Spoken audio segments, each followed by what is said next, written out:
Shalom, salam sehat untuk kita semuanya jemaat yang terkasih di dalam Tuhan kita Yesus Kristus. Mari kita mempersiapkan hati dan pikiran untuk menyambut sabda Tuhan pada saat ini. Mari kita bersatu dalam doa, kita berdoa. Kami bersyukur kepadamu ya Tuhan Allah Bapa kami, Allah yang maha baik, untuk setiap berkat Tuhan yang Tuhan nyatakan bagi kami. Sebentar Tuhan kami akan mendengarkan kebenaran firman-Mu. Biarlah kiranya Tuhan menguasai hati dan pikiran kami, hingga kami mengerti firman Tuhan. Dalam nama Yesus kami berdoa. Amin. Jemaat yang terkasih di dalam Tuhan kita Yesus Kristus, adapun sabda Tuhan yang menjadi khotbah kita pada saat ini tertulis dalam kitab Markus pasal 5 ayat 21 sampai dengan ayat 43. Demikian firman Tuhan. Sesudah Yesus menyeberang lagi dengan perahu, orang banyak berbondong-bondong datang lalu mengerumuni dia, sedang ia berada di tepi danau. Datanglah seorang kepala rumah ibadat yang bernama Jairus. Ketika ia melihat Yesus, tersungkurlah ia di depan kakinya dan memohon dengan sangat kepadanya, "Anakku perempuan sedang sakit, hampir mati. Datanglah kiranya dan letakkanlah tanganmu atasnya, supaya ia selamat dan tetap hidup." Lalu pergilah Yesus dengan orang itu.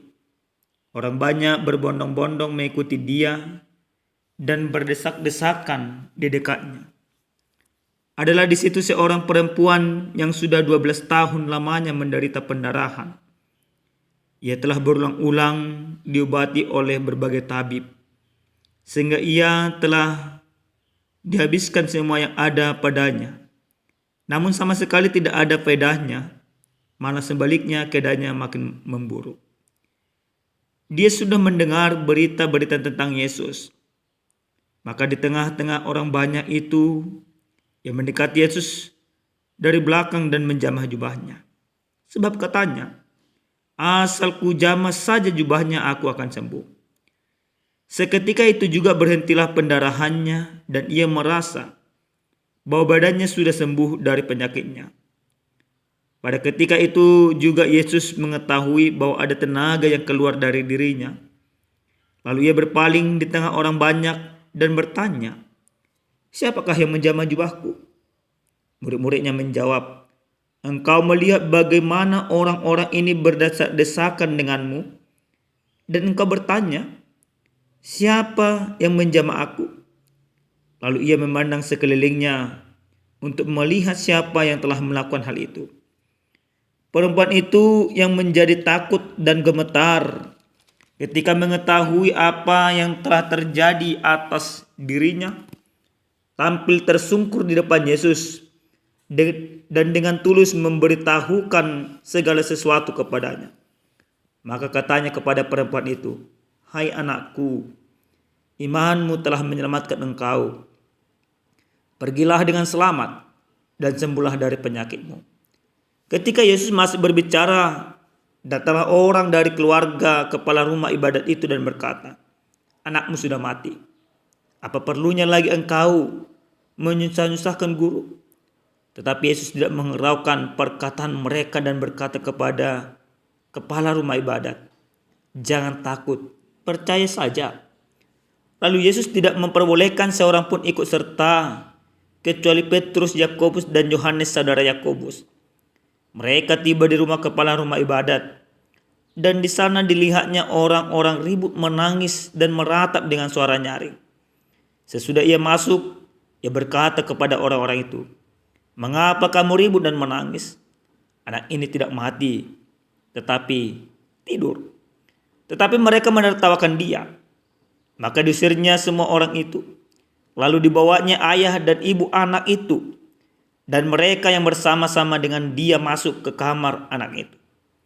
Lalu dipegangnya tangan anak itu, katanya, "Talitakum," yang berarti, "Hai anakku, aku berkata kepadamu, bangunlah." Seketika itu juga anak itu bangkit berdiri dan berjalan, sebab umurnya sudah 12 tahun. Semua orang yang hadir sangat takjub. Dengan sangat ia berpesan kepada mereka supaya jangan seorang pun mengetahui hal itu. Lalu ia menyuruh mereka memberi anak itu makan. Demikian pembacaan kebenaran firman Tuhan. Bapak Ibu yang dikasihi oleh Tuhan kita Yesus Kristus, tentu hal yang paling utama, hal yang paling pokok, hal yang paling dibutuhkan oleh setiap orang di tengah-tengah dunia ini adalah kesehatan. Tidak ada artinya harta yang melimpah. Tidak ada artinya kedudukan yang baik.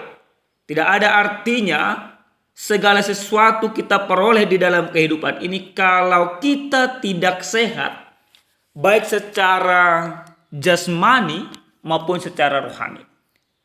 Karena kesehatan menjadi hal yang sangat pokok, yang sangat penting di dalam kehidupan, maka tidak jarang kita melihat orang menghabiskan segala hartanya ketika dia sakit supaya dia memperoleh kesehatan. Bahkan orang sampai berobat pergi ke luar negeri, ke Penang, ke Amerika, ke Jerman, dan kemanapun untuk mendapatkan kesehatan. Karena kesehatan ini menjadi hal yang sangat penting dan yang paling utama di dalam kehidupan. Orang kaya membutuhkan kesehatan. Orang miskin membutuhkan kesehatan.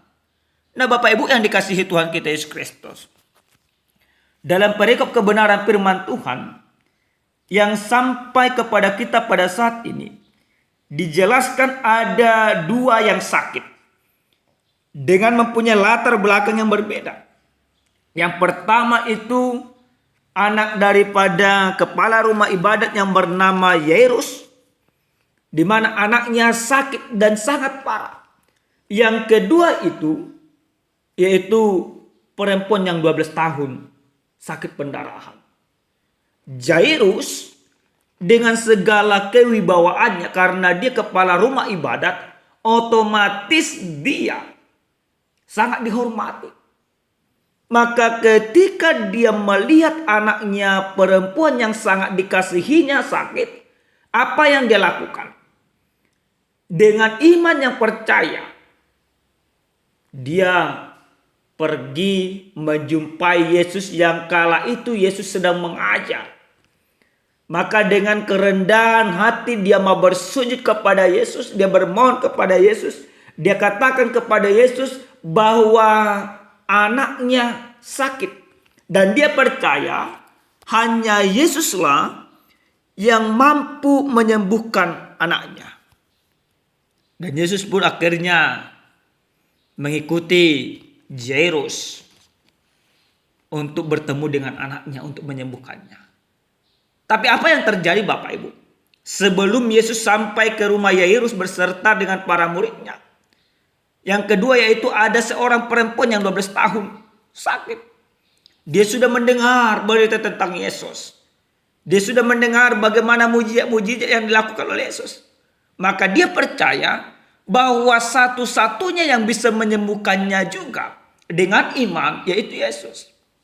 Maka apa yang dipertunjukkan oleh seorang perempuan itu dengan imannya? Dia berkata, asal ku jamah jubahnya. Dalam ayat yang ke-28, aku akan sembuh. Keyakinan itulah yang membara di dalam diri seorang perempuan yang 12 tahun sakit, yang sudah berobat kemana-mana. Bahkan ke segala tabib, bahkan sampai yang ada padanya sudah habis. Dia sudah jatuh miskin oleh karena rasa sakitnya. Tapi dengan iman, dia katakan asal ku jamah jubahnya, aku pasti sembuh. Lalu perempuan itu menghampiri Yesus tanpa sepengetahuan Yesus. Dia menjamah jubah Yesus, maka dia sembuh. Tapi pertanyaan yang diberikan oleh Yesus pada saat itu, siapa yang menjamah jubahku? Karena apa? Perkataan itu Yesus lontarkan karena Yesus merasakan ada sumber kekuatan, ada sumber kuasa yang keluar daripadanya menyembuhkan orang lain. Dan itu bisa terjadi oleh karena iman yang dimiliki perempuan itu. Tapi dengan pesimis para murid katakan bahwa banyak orang berbondong-bondong, mereka tidak tahu. Nah, akhirnya perempuan itu datang menghampiri dan bermohon kepada Yesus, menunjukkan sebuah kerendahan hati kembali. Dia mengakui bahwa dia sudah sembuh. Dan Yesus sangat senang dengan hal itu. Nah, yang berikut Bapak Ibu yang dikasihi Tuhan kita Yesus Kristus. Yesus akhirnya sampai ke rumah Yairus dan orang katakan di anaknya sudah mati. Tapi apa yang dikatakan oleh Yesus? Anaknya tidak mati tapi tidur. Nah, Bapak Ibu yang dikasihi Tuhan. Kadang kita berpikir seperti ini. Apakah orang beriman di dunia ini atau para pendeta dan lain sebagainya bisa membangkitkan orang mati menjadi hidup? Saya katakan secara pribadi Bapak Ibu. Saya yakin tidak ada satu orang pun manusia di dunia ini yang saat ini yang bisa membangkitkan orang mati menjadi hidup. Hanya Yesus yang bisa melakukannya. Tapi kalau mendoakan orang sakit bisa menjadi sembuh, semuanya pasti bisa. Semua orang beriman pasti bisa melakukannya. Tapi kalau membangkitkan itu tidak akan pernah. Karena apa? Karena kuasa kebangkitan itu hanya dimiliki oleh Yesus. Karena kuasa membangkitkan orang mati itu hanya ada pada diri Yesus. Karena dia adalah Tuhan. Maka dia adalah Tuhan. Sehingga dia berkuasa atas kehidupan dan kematian. Lalu jangan kita Bapak Ibu yang dikasihi Tuhan percaya dengan kesaksian-kesaksian yang mengatakan di sana bisa membangkitkan orang yang mati menjadi hidup. Itu lelucon, itu kebohongan. Sekali lagi Bapak Ibu, saya mau tekankan lewat kebenaran firman Tuhan ini untuk mendoakan yang sakit menjadi sembuh. Itu bisa kita lakukan, dilakukan oleh orang beriman. Karena kuasa untuk menyembuhkan yang diberikan oleh Yesus kepada kita adalah kuasa itu. Tapi kuasa untuk membangkitkan orang yang mati itu hanya dimiliki oleh Yesus. Oleh karena itu Bapak Ibu yang dikasihi Tuhan, ketika orang katakan bahwa anak daripada Imam Yairus itu mati, tapi Yesus katakan tidur. Dan Yesus membuktikannya. Yesus dengan kuasanya menjamah anak itu seperti yang dikatakan Talitakum, anakku bangkitlah. Perkataan Yesus ini menunjukkan kuasa yang begitu luar biasa yang dimiliki oleh Yesus. Maka seketika itu juga dikatakan anak itu bangkit dan berjalan. Dan Yesus menyuruh orang tuanya memberikan makan. Nah Bapak Ibu yang dikasihi oleh Tuhan kita Yesus Kristus. Apa yang boleh kita lihat dari kebenaran firman Tuhan yang sampai kepada kita pada saat ini dengan tema iman yang menyembuhkan. Yang pertama, dari firman ini kita mau melihat bagaimana mujizat itu terjadi bagi perempuan tersebut yang sakit pendarahan dan juga bagi anak daripada Yairus. Jadi firman ini mau menekankan kepada kita. Mujizat pasti bisa kita rasakan, kita terima di dalam kehidupan. Tapi dengan catatan ketika kita beriman kepada Yesus.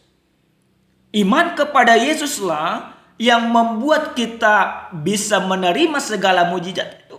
Iman kepada Yesuslah yang mampu menyembuhkan segala yang sakit pada diri kita. Iman kepada Yesuslah yang bisa memberikan kita sebuah kekuatan walaupun kita dalam keadaan sakit. Ini harus kita pahami dengan baik Bapak Ibu. Banyak orang sekarang ini, kenapa ini perlu kami tekankan juga. Banyak orang sekarang ini dia ingin mujizat terjadi dalam kehidupannya. Dia ingin memperoleh sebuah kesembuhan. Tapi dia tidak pernah beriman. Dia tidak pernah berdoa dengan sungguh-sungguh. Kalaupun dia berdoa tapi dia tidak menghidupi doanya. Dia tidak pernah mempercayakan hidupnya sepenuhnya kepada Tuhan. Maka Bapak Ibu yang dikasihi Tuhan kita Yesus Kristus, jika Bapak Ibu yang mendengarkan kebenaran firman Tuhan pada saat ini, engkau merasakan sakit di dalam kehidupanmu, engkau mengalami pergumulan, engkau mengalami banyak persoalan di dalam kehidupanmu, yakinilah supaya engkau memperoleh kesembuhan, engkau harus beriman kepada Yesus. Iman kepada Yesus yang menyembuhkan perempuan yang sakit 12 tahun pendarahan. Iman kepada Yesus, iman yang dimiliki seorang Yairus yang mampu menyembuhkan, membangkitkan anaknya. Maka iman kepada Yesus juga yang akan menyembuhkan segala sakit penyakit yang ada di dalam tubuh kita. Yang kedua, Bapak Ibu yang dikasihi Tuhan kita Yesus Kristus. Bagaimana iman yang menyembuhkan ini? Iman yang menyembuhkan ini harus terjadi ketika kita datang bersujud kepada Yesus dengan segala kerendahan hati. Bagaimana seorang Yairus, dia meninggalkan segala jabatannya. Secara matematis Bapak Ibu, di kalangan orang-orang Yahudi pada saat itu, Yairus, dia kepala rumah ibadah, dia sangat dihormati. Berbeda dengan Yesus. Tapi walaupun demikian dia mau merendahkan dirinya. Jadi apa yang boleh kita lihat dari sana Bapak Ibu? Entah setinggi apapun jabatanmu, entah setinggi apapun kedudukanmu, entah sebanyak apapun ibaratnya kuasa atau uangmu. Ketika engkau tidak mau menundukkan diri, bermohon kepada Yesus, maka semuanya itu akan sia-sia. Maka semuanya itu akan percuma. Tapi firman ini mau mengajak kita, sembari menyembuhkan yang sakit, kita juga harus menyembuhkan kerohanian kita. Banyak sekarang ini Bapak Ibu yang dikasihi Tuhan, kerohaniannya sudah sangat-sangat kacau. Dia tidak mau disembuhkan, dia tidak mau bersujud kepada Yesus. Dia tidak mau merendahkan diri. Tapi firman ini mau mengajak kita, untuk setiap orang yang percaya, mari datang menyembah kepada Yesus, bersujud kepada Yesus, supaya engkau sembuh dari segala yang kau derita. Baik secara kerohanianmu Bapak Ibu, baik secara jasmanimu. Yang ketiga dan terakhir Bapak Ibu yang dikasihi Tuhan, dari firman ini kita mau melihat bagaimana iman ini melampaui segala apa yang kita pikirkan. Nah, ini terbukti.